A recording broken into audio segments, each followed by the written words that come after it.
দেখেন, আমার কাছে কেন জানি বর্তমান বাংলাদেশের সবচেয়ে সুশৃঙ্খল, গোছানো, তারপর স্মার্ট, শিক্ষিত একটা দল মানে জামায়াত ইসলামকে মনে হয়। ঠিক আছে, এটা হচ্ছে বর্তমান বাংলাদেশের প্রকৃত বাস্তবতা। আধুনিক রাজনীতির একটা নয়া উপাখ্যান বলতে পারেন জামায়াত ইসলামের। আজকে তাদের গণসমাবেশ হয়েছে ঢাকাতে।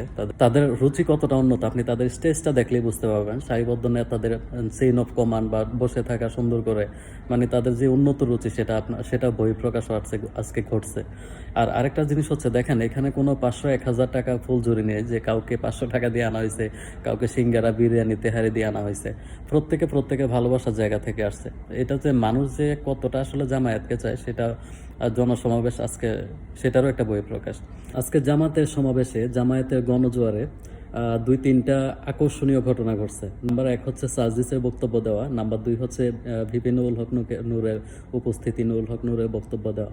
আর সবচেয়ে বড় যে ঘটনাটা ঘটছে, জামায়াতের আমি যখন অসুস্থ হয়ে পড়ে গেছেন, ইভেন তারপরে উনি ওনার জোর হারান নাই। উনি ওনার মানসিক শক্তি বলে উনি কথা বলে গেছেন।